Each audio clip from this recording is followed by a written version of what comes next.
All right, we're gonna be starting the gas tank mod because I'm tired of running out of fuel on this thing and being broke down. All right, remove your seat. If you don't know how to take your seat off, just one long bolt. Pick up, pull back. She's off. Now we're gonna pull off the air filter cover and we're gonna remove our fenders because the new gas tank, they got bolted it too. We got a 5mm Allen. We got an 8mm for the gas tank here. And then we got 4 up front, 2 on this side, 2 on the other side. Once you get them bolts out, you just slide it forward. You got this fancy little unit here that locks into the fender. Then we're gonna disconnect the fuel line here, and we're gonna disconnect this little plug and get ready for the new pump. And we'll just take off all this ingenuity I got going on here. We've been leaking for a while, and the fuel pump plug has not fared well. To remove the gas tank, you just grab this clip here, and there's a button on this side, that side, squeeze it, and you slide it off. And same with this, there's a little push tab, you just pull it out. Boom, fuel tank removed. First time I've ever done that. It's actually kind of cute here, the way they routed all these wires. This is the parts kit, or the parts I've gotten for the upgrade. This is the pump that goes in the tank I ordered. It's a 2.9 gallon tank. This is the plug kit. This plug is supposed to fit directly into this. If you can line it up right. Yeah, it plugs right in there. Then this is the adapter. I'm not sure where this goes. I hadn't got the tank yet. I'm waiting on it to come in the mail. But I'll put links for all this in the description. All right, the gas tank has arrived. It looks much different than I imagined. Fuel pump's in a different spot, or at least the plate for the plug. I'll figure out how this goes together and all in a second, and I'll show you. And it comes with a lot of hardware and a lot of stickers. So let's figure out how this works and we'll get back to you. Gas tank lid installed. All right, my assumption here is we're gonna take this pump. We get these male ends down here, and they gotta come out them 2 little holes down there. And I gotta put this cap on it to hold it, and then get my adapter to run it to my new fuel line. So we're just gonna drop her down in here as gentle as I can.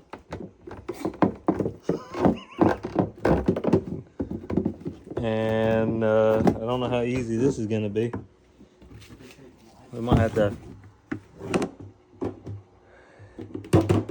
Oh, look at that. I've already got something happening. We'll be back. I'll show you the finished result. I've taken the adapter apart with the rubber hose and all. Oh, it's gone. And I have the end of the fuel pump sticking out the tank. There is supposed to be a rubber O-ring on this fitting. It was stuck to the fitting that come with the fuel pump, and I just didn't see it. It threads right on it. I'm gonna tighten it down. There's a rubber gasket on the inside on the pump.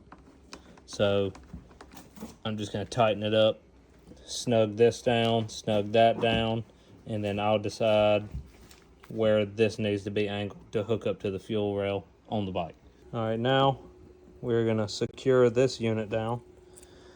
I made the plug face downward towards the frame of the bike, and then we're just gonna drop the longer bolts out of this kit, the little Allens. We're just gonna drop each one of them in the holes and get them started. And they didn't have lock washers or nothing, so I'm assuming it goes just like this. All right, so the tank doesn't fit. It hits the voltage regulator. I seen one guy on the China Riders forum. He just took a belt sander to it and took some of the fans off, but I'm thinking about just relocating it. We need to remove this crimp and take this off because this is just going to tie into this 90-degree fitting here, and I'll turn it wherever it needs to be and snug that down. And then I have moved this plug here from this region up to where it's actually going to set the tank. I got to cut this. The red wire is your positive feed and the green is your negative. When you have this lined up here, you got 3, 2, and 1. 3 and 2 is what we're going to be using. 1 is for your signal wire, like your low fuel gas light. We're going to wire up 3 positive, 2 is going to be the negative wire, 1 is going to be your signal wire. I don't know if the signal wire is a hot feed or if it's a ground. I'll just find that out later. I'm just going to get it to where the bike's running for now. We're not going to worry about the signal. All right, so with this plug, you get your male connector here, but you got to have the female pins that go in it. You take your 2 little yellow waterproof connectors, you put them on. You want your little tab sticking out of the wire, fat end inside. Both of them on like that. And then this piece, the long tabs on it, are going to go around that little bend. And you just get that flush with the end of your wire. And then we'll get the crimpers and we'll crimp these connections on. We'll make this easy. You have the big long prongs at the bottom. If you look at this, there's a wider spot at the bottom of these crimpers. You want that part to fit into it.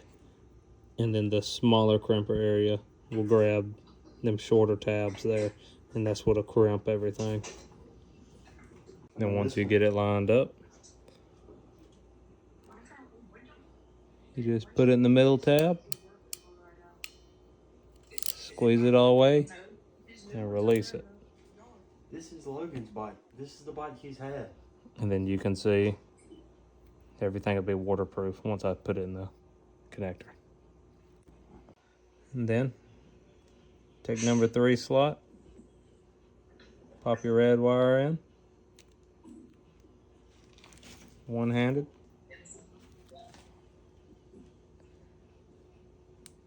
Hear the click, take your green.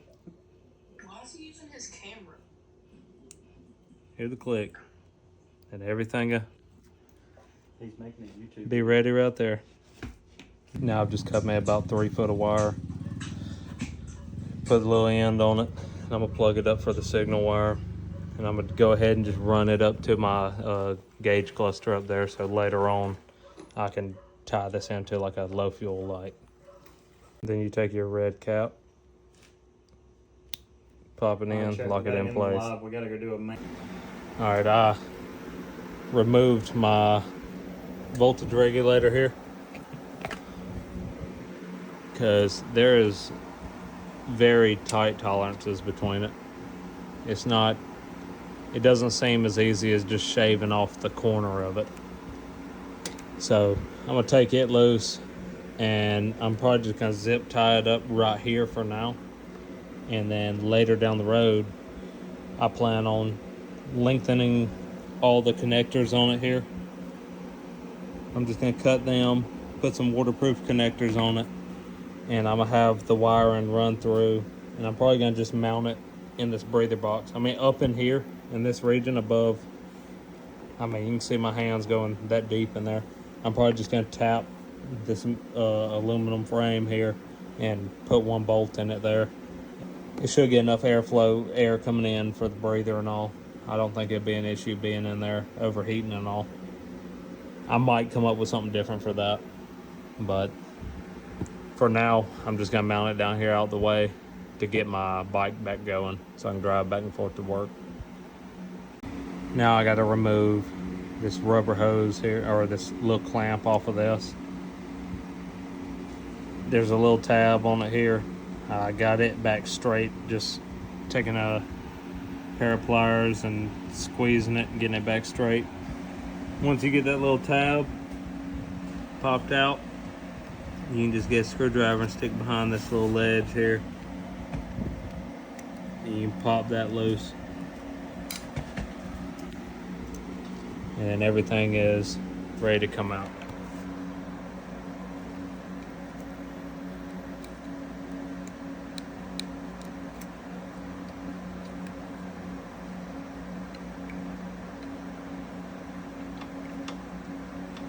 Clamps out the way. Now we have a fresh rubber hose here. Spin and twist. Connector's off. Hose is ready to attach to the new tank. Alright, I took the fuel line. Make sure to not have that hose kinked and zip tight to that frame rail right there, away from your exhaust. You don't want that nowhere near it. And I looped it around over top of the throttle body and where I put the voltage regulator, and it'll be about right here, and I'm gonna let the fuel feed back this way. This wasn't quite long enough going over top of the head to hook to that new fitting.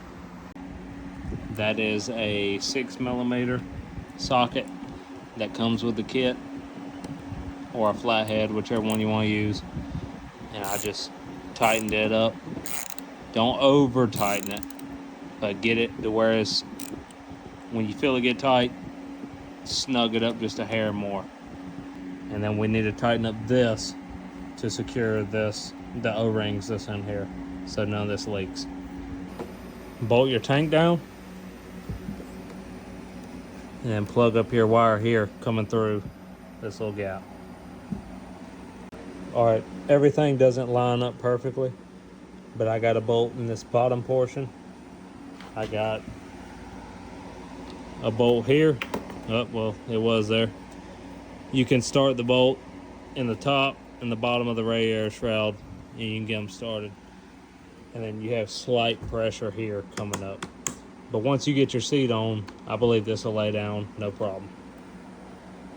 In the packaging, you'll get this little washer with a lip on it, and you'll get a little Allen head screw.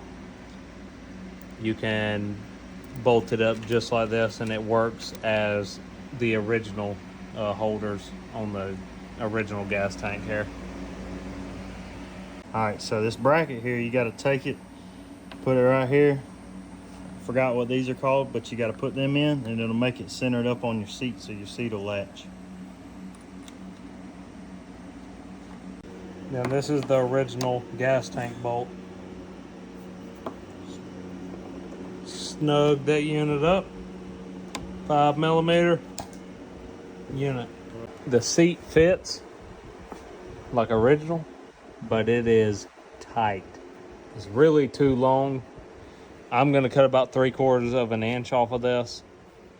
It was a pain. It took 3 of us to get it formed up. I had to pry this up. You can see the wrinkle in the seat with it being forced up. I'm just gonna cut and relieve it here and re-staple this fabric on the end. And everything should go back easily with one person. But you can get away with not changing it whatsoever. I cut about 3/4 of an inch off. Pull this extremely tight because the seat rolls up a little more than stock. And even with 3/4 of an inch, it was still kind of a pain to get this. Now add your fuel, and we're gonna see if she'll chunch. All right, we got everything back together. We just need a primer. Hit it.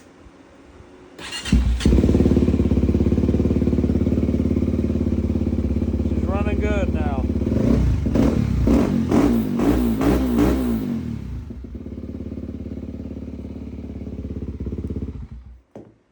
And later on, with this fuel sending wire, I'm gonna tie it in to like a little light. And I'm just gonna mount the light right here. I think that's a 5/8, 3/4 hole. So I'm gonna get a light to mount in there. If this is a neutral that it sends from that pump, I'll hook a 12-volt wire to this from the ignition or some 12-volt source. If it's a 12-volt source that comes from this wire, I'll hook the other side of the light to a neutral. I'll just ground it out on the frame somewhere. This is the overall look. You can see how much higher the tank comes up, even though all my bags are on here. It really dropped it down low here. But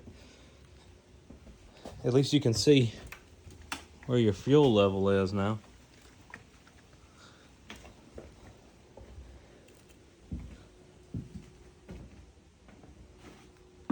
It didn't quite drop down as far on this side.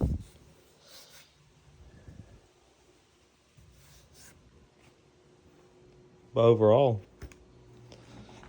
it doesn't make the bike look much different than it was. And now we can hold 2.9 gallons of fuel.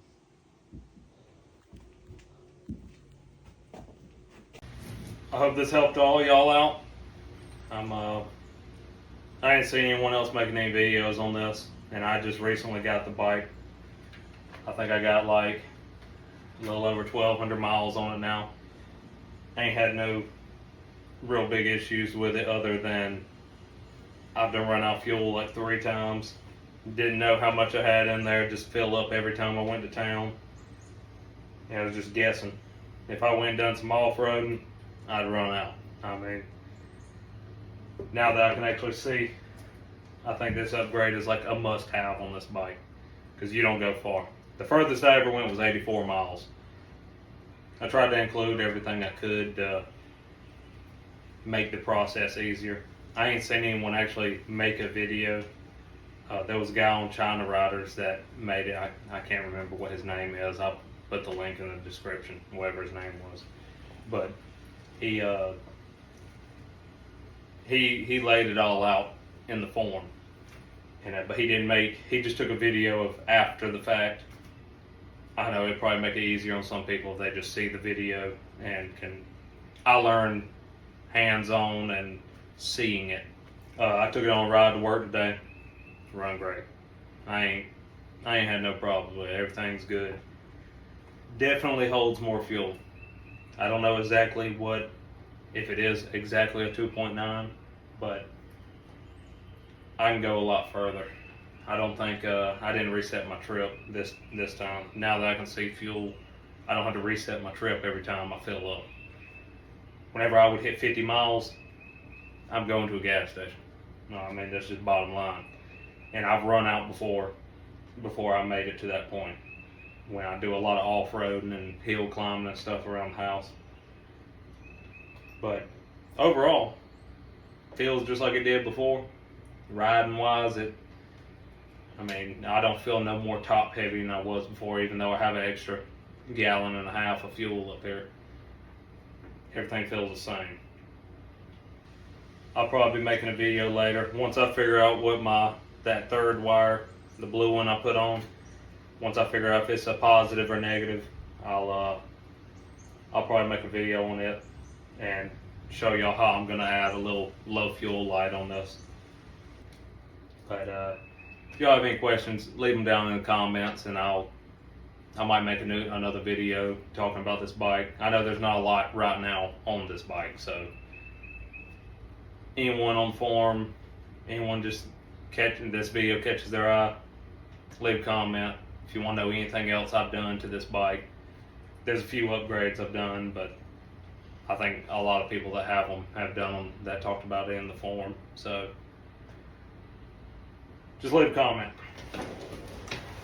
I think that's about all I need to say. So later, squids.